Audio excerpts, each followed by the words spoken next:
All right, good day, hi, and welcome. All right.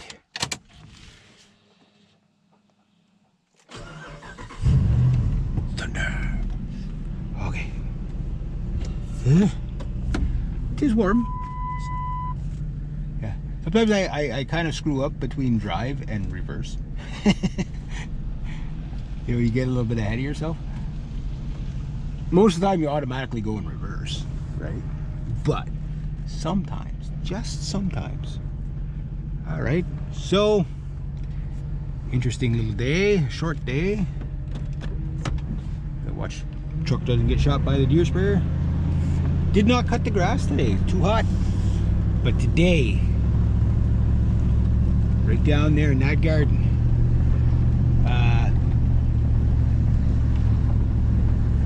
yeah, it's getting noisy again.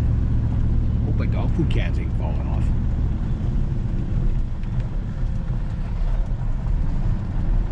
Oh no, just when you're in an enclosed area, the exhaust always sounds louder. But anyway, yeah, today is Groundhog Denial Day. I hope it worked.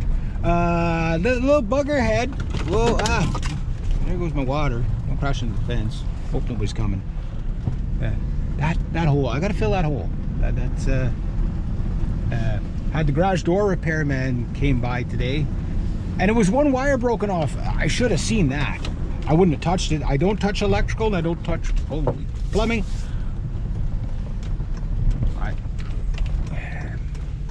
I don't mind doing the work on the road, but her neighbors need to kind of invest a little bit in the road too, not just her. Anyway, yeah, it was one little wire. It could have snapped off so many different ways. Don't know if the groundhog did it.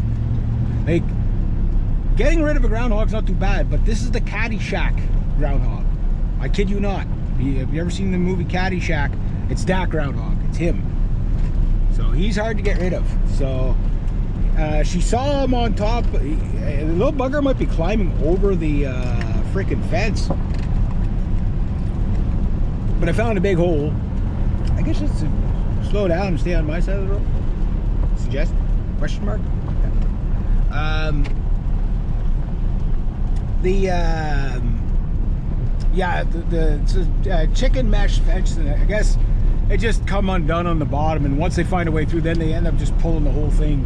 Every time they went through, they always rip it up more, eh? So I didn't have quite enough steel meshing to lying around there. I'll have to see if I have some at home to get the whole thing, because I have to do the whole bottom end or else he's just going to come in, right?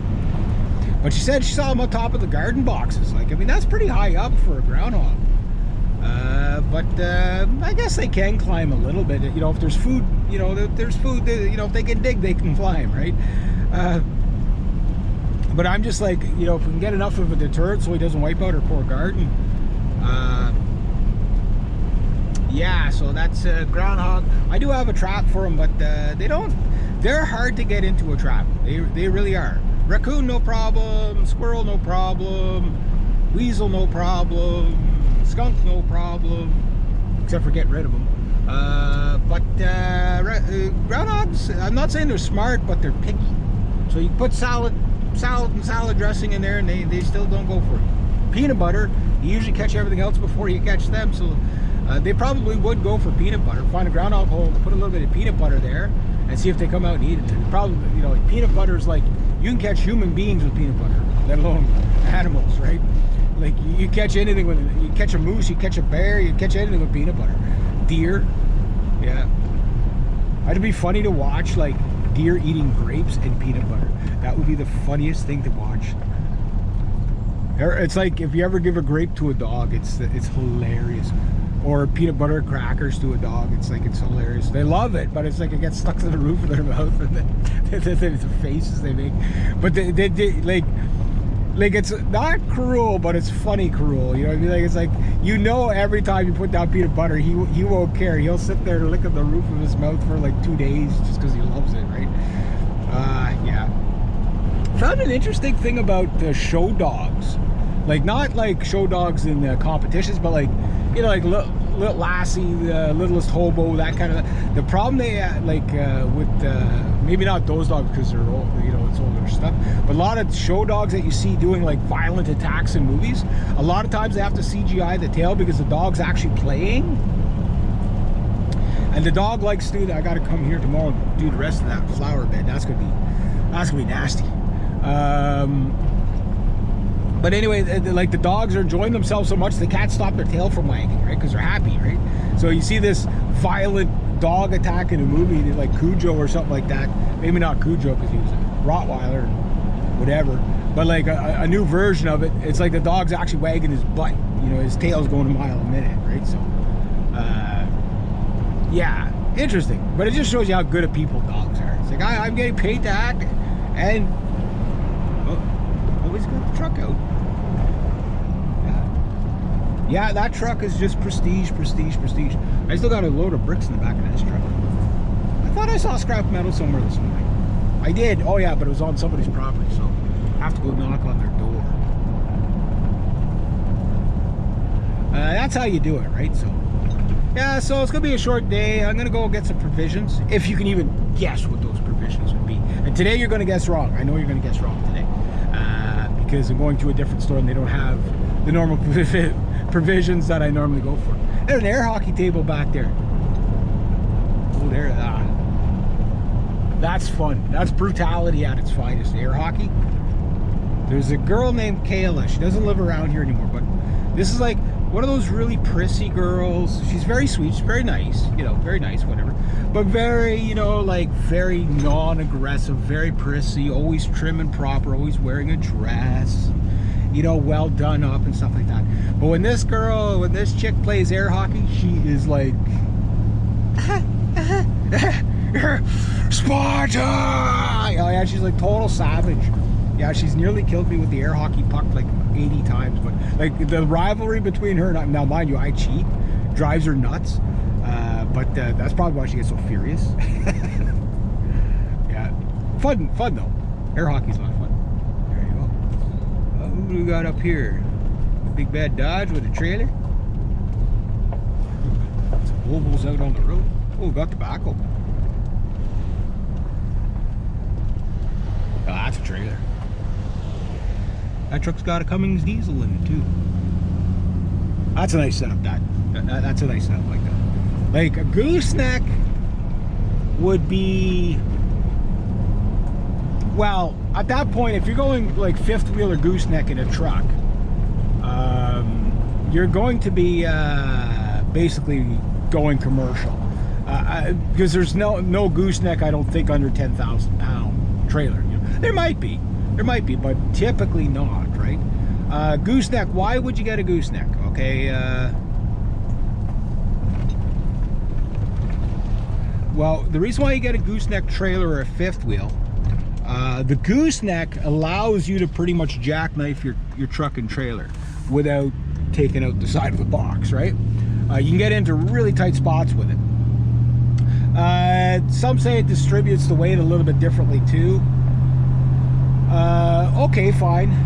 Fifth wheel, it's just you get a better loading over your axle, right? Like it's right over the axle, so it's easier on the truck. Like there's only so much you can put on a trailer hitch or a ball hitch, but that's behind the axle, right? Like you're talking about weight behind the axle. So you get over 10,000, 12,000 pounds on a hitch. Okay, yeah, not too bad, but over time that does make a difference in how your vehicle, well, it makes a difference in if you have to stop quick, especially if you're on a corner. The gooseneck and the fifth wheel doesn't want to push the back end out as much.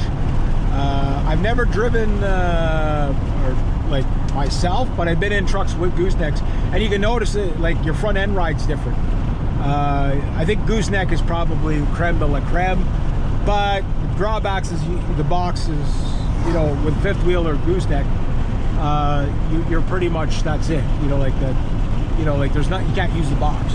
But usually you're taking something, like if you're doing a float, it's a fifth wheel or gooseneck, right? So I know guys pretty much that I'll do like move around like small excavators and stuff. They're all gooseneck, but they're heavy trailers.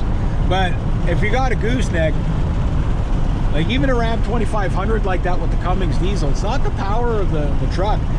You might not have the suspension for that heavy of a trailer, you know, fully loaded, you know what I mean? It all depends on what you're doing, but if you're gonna max everything out, dually, you're pretty much into dually territory. Once you're into a diesel, you might as well get dualies. And there goes Dennis. Championship boxer in this day, that guy. Yeah. Well, coming into the town, gonna get my provisions, head back that way. The other job was closer, but it's just like, I can't grab my provisions in the morning, so I just come back close enough that I run back here and run back there. So waste a little bit of gas, but not too bad. Not too bad. Yeah. Just waiting for the other guy.